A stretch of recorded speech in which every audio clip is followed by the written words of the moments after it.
Hello everyone, in this video we will discuss about the important terminologies of mental health nursing. इसमें first है clouded of consciousness. Clouded of consciousness में क्या होता है? Lack of clear mindness, कि कोई भी पर्टिकुलर चीज़ है उसको लेकर के हमारा माइंड क्लियर नहीं होगा। एंड ये मोस्ट कॉमन फीचर है इन डिलीरियम। डिलीरियम क्या होता है? Lack of thinking and consciousness, इसको बोलते हैं हम डिलीरियम, या फिर इसको बोल सकते हैं इम्पेयरमेंट ऑफ कॉन्शियसनेस। इसके बाद हमारे पास क्या आता है? कन्फ्यूजन। जो कन्फ्यूजन है वो क्या होता है? Change in mental status in which a person is not able to think with his or her usual level of clarity. इसमें क्या होता है कि जो पेशेंट है उसका मेंटल स्टेटस चेंज हो जाता है, जिसकी वजह से जो पर्सन है वो अपने यूजुअल लेवल ऑफ क्लैरिटी तक नहीं सोच पाता है।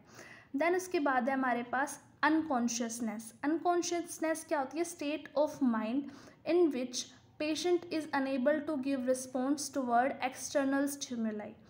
ये क्या होता है? ये स्टेट होती है माइंड की, जिसके अंदर जब पेशेंट को हम कोई भी एक्सटर्नल स्टिमुलाई देंगे तो वो कोई रिस्पॉन्स नहीं करेगा।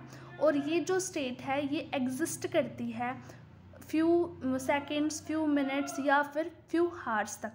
उसके बाद हमारे पास एक स्टेट आती है, that is coma. Coma is a state of unconsciousness in which a patient is unable to know about his or herself and environment. Coma वो स्टेट होती है अनकॉन्शियसनेस की, जिसके अंदर जो पेशेंट है वो एनवायरनमेंट से भी अवेयर नहीं होता और अपने आप से भी अवेयर नहीं होता। और ये जो कंडीशन है ये एग्जिस्ट करती है फ्यू डेज़, फ्यू मंथ्स और ईयर्स तक। उसके बाद हमारे पास आता है ड्रीमी स्टेट। ड्रीमी स्टेट क्या होता है? इसके अंदर mind absent and body present. तो जैसे कि कोई टीचर क्लास में पढ़ा रहा है और जो स्टूडेंट है उसका ध्यान कहीं हो रहा है, तो क्या होता है? फिजिकली तो वहाँ प्रेजेंट होता है लेकिन मेंटली वो वहाँ एब्सेंट होता है, तो वहाँ पे mind absent and body present, उसको हम बोलते हैं ड्रीमी स्टेट। देन उसके बाद हमारे पास आता है स्ट्यूपर। स्ट्यूपर में क्या होता है? Mute and motionless. इसके अंदर जो पेशेंट है उसकी एक्टिविटी और स्पीच जो है वो रिड्यूस्ड हो जाती है एट मिनिमम लेवल, बिल्कुल मिनिमाइज हो जाती है, उसको हम बोलते हैं स्ट्यूपर। देन उसके बाद है कोमा विजल। कोमा विजल क्या होता है? कोमा इन विच आई रिमेन्स ओपन। ये एक तरह का कोमा जिसके अंदर जो पेशेंट की आइज़ हैं वो ओपन ही रहती हैं। Ninth is डिसएक्टिविटी। डिसएक्टिविटी क्या होता है? एबनॉर्मल एक्टिविटी या फिर बोल सकते हैं इनडिसिप्लिन्ड एक्टिविटी। ये जो एक्टिविटी होती है, मीन्स कोई एक्टिविटी जो किसी को नहीं करनी चाहिए, वो होता है डिसएक्टिविटी, या जिसके बैड रिजल्ट्स होते हैं। 10th इज़ वैक्सी फ्लेक्सिबिलिटी, या फिर बोल सकते हैं स्टीरियोटाइप पोजिशन, या फिर कैटालेप्सी भी हम इसको बोल सकते हैं। इसमें क्या होता है? जो patient maintains a constant position without any movement is called waxy flexibility. कि जैसे कोई पेशेंट है उसको हमने जैसे भी उसके हाथों को ऊपर कर दिया तो वो ऊपर ही रखेगा, एक कांस्टेंट पोजीशन मेंटेन करके रखेगा। एज वैक्स, जैसे मोमबत्ती होती है वो जलती है तो जैसे मोम नीचे गिरता है तो वो जैसा गिरता है वैसा रह जाता है, तो उसको हम बोलते हैं वैक्सी फ्लेक्सिबिलिटी, कि बिल्कुल वैक्स की तरह हो जाता है। उसके बाद है हमारे पास 11th इज़ मैनरिज्म, या फिर बोल सकते हैं non stereotype movement. When a patient repeats N movement without any purpose, कि जब कोई पेशेंट है रिपीट करता है किसी भी मूवमेंट को बार बार बिना किसी पर्पस के, जैसे कई पेशेंट्स या फिर कई पर्सन्स होते हैं जो बार बार आई ब्लिंक करते हैं, उसको हम बोलते हैं मैनरिज्म या फिर नॉन स्टीरियोटाइप मूवमेंट। उसके बाद हमारे पास है वर्बिगरेशन। वर्बिगरेशन में क्या आता है? या फिर स्टीरियोटाइप स्पीच हो गया या कैटाफेजिया हो गया। इसमें जो पेशेंट रिपीट अ वर्ड और सेंटेंस विदाउट एनी पर्पस। इसमें क्या होता है कि जो पेशेंट है वो रिपीट करेगा अपने वर्ड को या सेंटेंस को बिना किसी पर्पस के। जैसे ये हमें स्किज़ोफ्रेनिया में देखने को मिलता है। जैसे किसी पेशेंट से डॉक्टर ने पूछा कि आपका नाम क्या है, तो उसने बोला संजय। उसने बोला आप कहाँ से हो, तो उसने बोला संजय। तो वो बार बार सेम क्वेश्चन, डिफरेंट क्वेश्चंस का सेम आंसर देगा।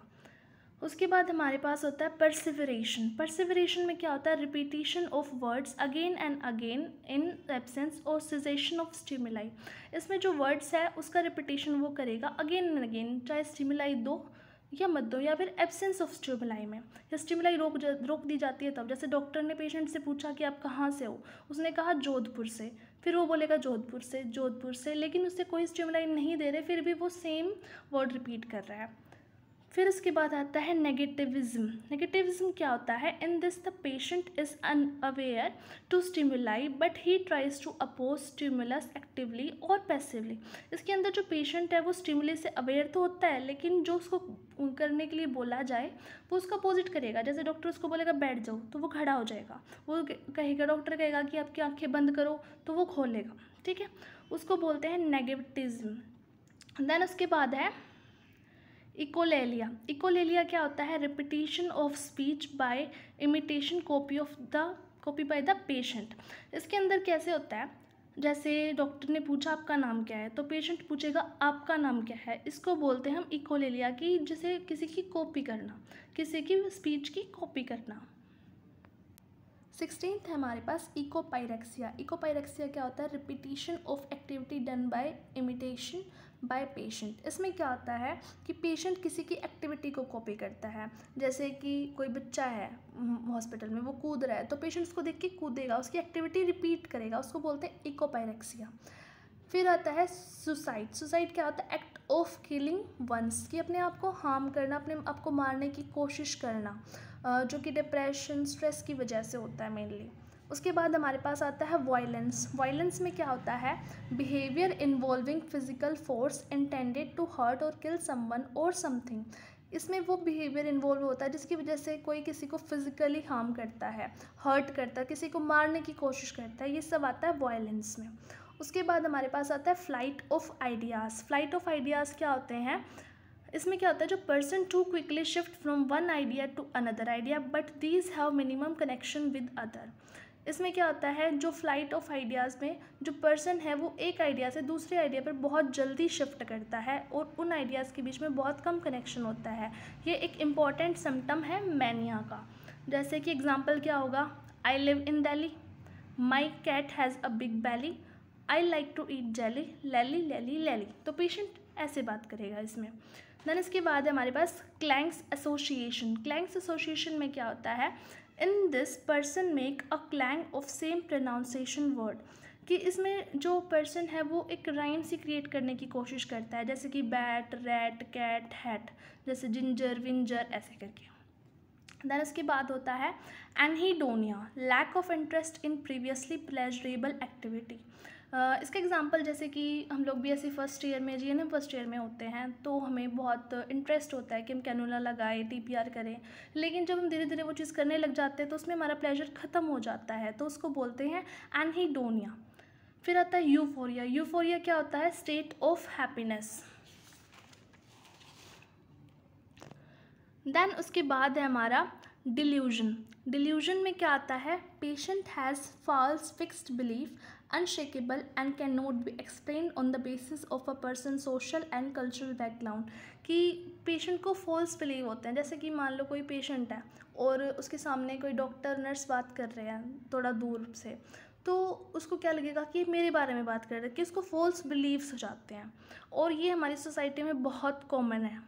उसके बाद हमारे पास आता है क्या? इल्यूजन। इल्यूजन में क्या होता है? A perception that occurs when a sensory stimulus is present but it is incorrectly preserved. कि इसमें क्या होता है? कोई स्टिमुलाई तो प्रेजेंट है लेकिन उसको परसीव गलत करा जाए, जैसे कि कोई रोप लटकी हुई है कहीं पे, तो वो मिलके कि स्नेक है, उसको बोलते हैं इल्यूजन। उसके बाद आता है हेल्यूसिनेशन। हेल्यूसिनेशन क्या होता है? इसमें परसीव करना किसी भी चीज़ को विदाउट एनी एक्सटर्नल स्टिमुलाई, बिना किसी एक्सटर्नल स्टिमुलाई के। जैसे कि भूत दिखते हैं, किसी को रात को डर लगता है कि कोई है मेरे पास आ रहा है, जबकि कोई नहीं होता, उसको बोलते हैं हम हेल्यूसिनेशंस। उसके बाद हमारे पास आता है कॉन्फेबुलेशन। कॉन्फेबुलेशन क्या होता है? कि filling of memory gap with false memory. कि मान लो कोई पर्सन है, उससे पूछा कि आपके स्कूल में प्रिंसिपल कौन था, कितने स्टूडेंट्स थे, लेकिन उसको कुछ याद नहीं है, तो वो फॉल्स मेमोरी से उसको फिल करेगा कि 20 बच्चे थे, ये प्रिंसिपल था, जबकि ऐसा कुछ नहीं होता है, उसको बोलते हैं कॉन्फेबुलेशन। उसके बाद होता है डीपर्सनलाइजेशन। डीपर्सनलाइजेशन की सेल्फ आइडेंटिटी लॉस, की अपनी आइडेंटिटी खो देना, वो क्या कर रहा है, क्या बोल रहा है, उसको कुछ पता नहीं होता। For more videos ask me in the comment section. Thank you.